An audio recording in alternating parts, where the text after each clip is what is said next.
Hey, how's it going, guys? This is your boy Hazzed, and today in Battle for Azeroth, we're going to be taking a look at a Frost DK Mythic Plus guide for enhancing a lot of that consistent AoE pressure throughout the dungeon, and of course, we'll lightly touch on single target stat priorities and things like that. So, let's go ahead and jump into this video and talk about it. It's who we are, it's what we do, we've come so far, and now we pay the price, so don't even cry. The world is breaking down, and I cannot leave the ground. Starting off, we need to discuss level 56 talents, which for realistically any PvE build generally never changes right now in a Frost DK. So you're going to be running Cold Heart for the level 56 talent, as it's going to give you quite a bit of burst every roughly 45 seconds. It's going to hit 20 stacks. You can drop a very large Cold Heart on the target to pick up your DPS by quite a bit, and if you use it during somewhere near the opener of targets, it should pad the meters a little bit when used correctly. Now, as for the level 57 talent, we're going to be using Runic Attune for more generation of runic power over time. As for the level 58 talent for Mythic Plus, you're going to want to be using Asphyxiate so you can stun targets when you need to, because there are certain mobs, I'd say like Underrot, the little slugs that like to spit everywhere. You cannot interrupt their spitting ability, but you can stun it to cause it to interrupt, which is very useful inside those situations. Now, as for the level 60 talents, this is where things can kind of switch up, because as we know, for these single target DPS, Frozen Pulse is going to be the best way to go. But for AoE situations and the idea of grinding down multiple targets, Frostscythe is going to end up being better when you're able to get yourself quite a bit more crit than when you started out and being under-geared at the start of the expansion. So crit becomes very key for keeping up DPS with Frostscythe. If you do not have a lot of crit, generally it's safer to stay Frozen Pulse build, and then a little bit later on you could start using Frostscythe to generate a little bit of extra AoE damage and keep up with a lot of other classes when it comes to consistency. Now, as for level 75 talents, you can use Wraith Block for a little bit more mobility. It helps out during boss fights and things along those lines. Or if you're good at using Death Pact, you could use that to save your butt in quite a few situations. But this ability, of course, is like a double-sided sword. You do have a chance to kill yourself with it, because it does absorb 30% of your healing of your maximum health for 15 seconds after using the ability. So it's a little dangerous to use, but overall it's a fairly good heal. As for the level 90 talents, now if I wanted to generate a lot of consistency throughout the dungeon with AoE and I didn't have a lot of crit, you could take Gathering Storm's Frozen Pulse build, but if you are running, let's say, the Frostscythe build, you're most likely going to want to stick with Frostworm's Fury to give yourself a lot of extra burst, and especially in situations that are really hard pull with, let's say, a really annoying ads. We'll use Underrot as kind of like another reference point. We'll talk about the first group where you have to kill the big mask, the big omen casting mask, where there's like 4 ads, and if you're doing a 10 plus, more than likely one of them is going to be infested, so it's going to be a really pain in the butt pull to deal with. Most likely you're going to CC the infested and then AoE afterwards, but Frostworm's Fury is a big burst generating ability that's going to allow you to put down certain mobs very fast when used correctly. So that's one of the reasons it's quite up there on the beneficial amount to use inside of Mythic Plus dungeons, because of how quick and how fast you can burst with this ability. Now, there is one more I like to use. If, let's say, I'm gonna trash a low level dungeon or something like that, or not low level, a low mythic dungeon, I like to use Glacial Advance, because Glacial Advance actually gives you the opportunity to have a lot of upfront opener burst and keep quite a bit more consistency throughout the fight than Frostworm's Fury or Gathering Storms is going to do in multi-target situations. As for the level 100 talents, we're definitely going to be using Breath. Obliteration is not that great for Mythic Pluses. I mean, it sounds great on paper, but for some reason, the rotation does not correlate well with the AoE of a Mythic Plus. It just does not work well. So Breath of Cinder Ghost is definitely going to be your go-to, especially this week since the Afflictions is tyrannical, which means bosses are going to be a lot stronger, they're going to be a lot harder to kill, and you're going to have to pay attention to mechanics quite a bit more. Breath of Cinder Ghost is going to give you the extra DPS to put these bosses down really fast. I'd have to say out of all the Afflictions, this is probably the one that Frost DKs are going to help with the most, where Frost DKs are going to shine a bit more than a lot of other classes because of how bursty our DPS is. You can put out very large numbers very quickly on a Frost DK to push either to multiple phases or to execute a target very quickly. So let's go ahead and start getting into some of this rotation right here with the Frostscythe Frostworm's Fury build, and show you guys how to put out some AoE pressure. Now the one thing you need to make sure you have is Razor Ice on your main hand weapon for any time you're playing Frostscythe spec. Now the reason being is because when you use Frostscythe, now let's see, I'll go over here and hit these training dummies.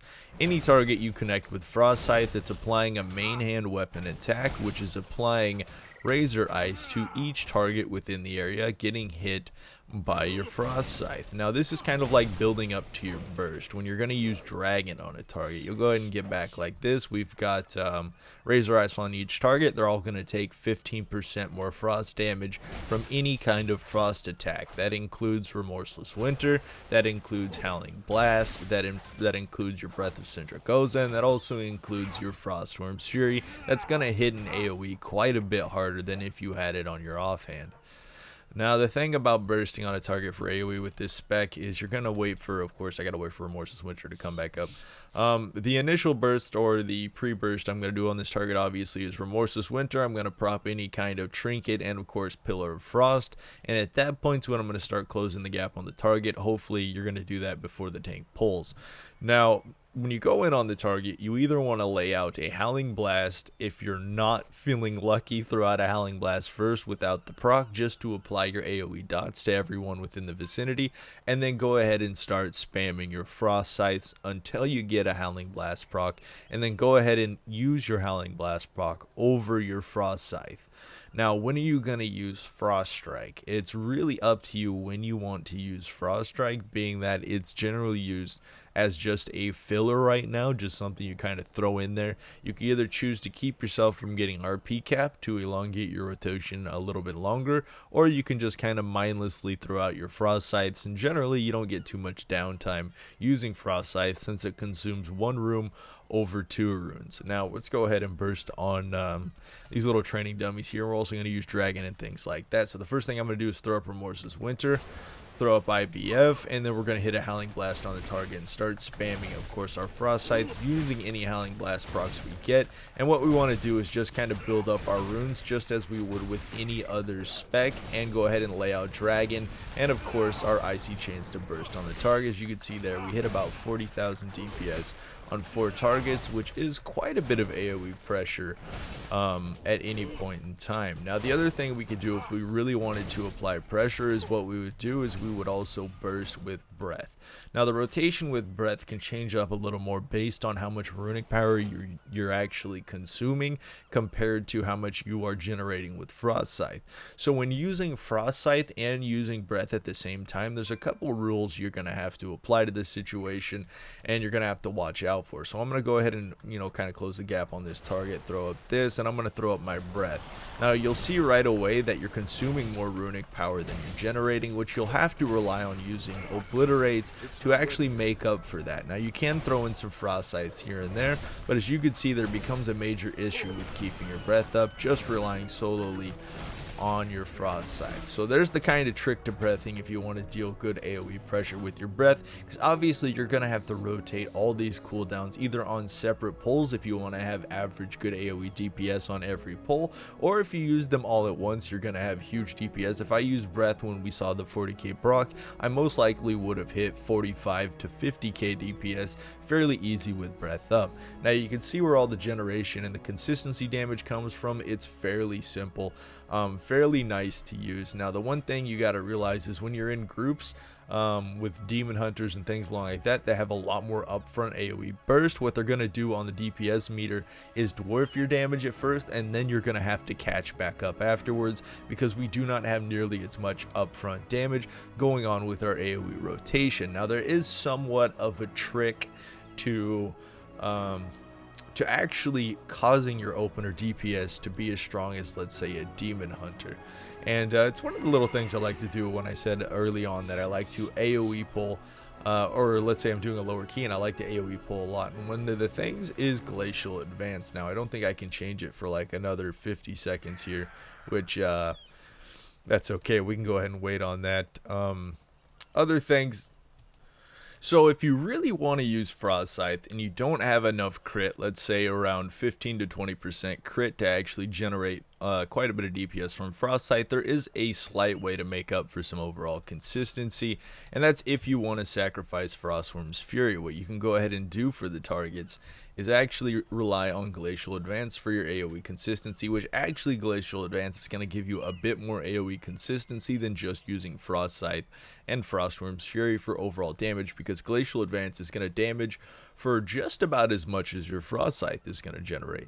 Now the also nice thing about Glacial Advance, if you RP cap before you pull your secondary pull and you proc Glacial Advance up front, it's actually going to cause your DPS to spike to like 30 or 40k at the beginning of the fight, basically reversing the role on demon hunters that proc a lot of DPS in the beginning and dwarf your damage. You're basically doing it right back to them, which I find completely hilarious because nobody expects that from a Frost DK. So with this spec, I find it fairly fun to use. Probably more fun than the dragon spec, but less effective when it comes to extremely hard pulls, obviously. So what we're going to go ahead and do with this little Glacial Advance spec, I'll show you guys how to run it, of course. It is literally the same exact openers we had before. Besides, you want to use your Glacial Advance whenever it comes up, being that just the normal hits alone basically hits for the amount of damage that a Frostscythe crit would hit for. So a crit from Glacial Advance is going to hit for like 11 to 12k, a very strong hit for any type of AoE situation. So let's go ahead and open up on these dummies with this Glacial Advance. We're going to throw up our Amorphous Winter again, obviously. We're going to throw up our Pillar. We're going to use our Trinket. We're going to open up with a Howling Blast and come in with Frostscythe. And of course, relying on those Howling Blast procs, using our Glacial Advance anytime it comes up to keep it on DR, diminishing returns, or not diminishing returns, technically more like global cooldown coming back. But you can see there it's hitting for 12k a pop on a target, and we're able to keep up quite a bit of consistency while DPSing on targets. Now the one thing you don't want to do is forget about your Chains of Ice or anything like that within this rotation, because you do want to keep that up for quite a bit more burst. But as you can see, I'm able to deal actually about 2,000 more, or more like 3,000 or 4,000 more DPS at times when it's overall rotation when it comes to AoE using Glacial Advance over using Dragon, which I do find this very fun to do, especially if we're carrying you know, low level keys or something. This spec actually turns out to be extremely effective for overall consistent DPS. And of course, the bigger the pulls, the bigger the AoE pressure, the bigger the consistency you're going to do is Frost. So let's go ahead and talk about single target Mythic plus bursting, which literally is the same as raid DPS single target bursting. So if you want to go into more detail about, you know, breaking down single target burst and stuff like that, I'll link a video down below for single target DPS, raid DPS, which will break it down a little bit more than I will on this video. I'll also put a link down below for macros for breath and other things like that I use to pop cooldowns. Now, what we got to do on this target is literally the same thing we did on the DPS dummies over there when we were AoEing for Major Burst. Is basically you're going to pop Remorseless Winter, slap on Pillar of Frost, any kind of Major Burst trinket you have, and you're going to lay in 2 Obliterates on the target. If you do get a Howling Blast proc, you can insert it before popping Empowered Rune Weapon and using Breath to deal quite a bit more burst DPS on this burst. So we're going to go ahead and pop Remorseless Winter, pop our burst cooldowns. We're going to go ahead and pre-pop Potion right there. We're going to come in spamming Obliterates. Now, I did not get a proc, so I'm going to go ahead and lay out my Breath right there. And I will get a time right here to insert a Howling Blast. Better be watching those pillars, Bada bing, bada boom, and we lay out a big 23k burst right there on the targets. And of course, within improving gear and things like that, the burst is just going to get stronger. Very simple to do, very easy to do, quite effective, especially if there's multiple targets. If there's multiple targets, you can burst, you know, 50, 60k, kind of like you saw on these training dummies over here. And being that it's tyrannical week, single target DPS becomes very important for dealing a lot of pressure and getting through those bosses very fast. As for the Frostscythe Mythic Plus stat priority, it literally doesn't change from the single target DPS stat priority. You want mastery over crit over haste equals versatility. Those are pretty much the same DPS. I actually do prefer taking versatility over haste just because it is kind of like a an accumulative burst spec where haste really doesn't come into play, and I guess haste does come into play a little bit more when you're using Frostscythe over Frozen Pulse, since you're not necessarily getting complete benefit from being rune starved.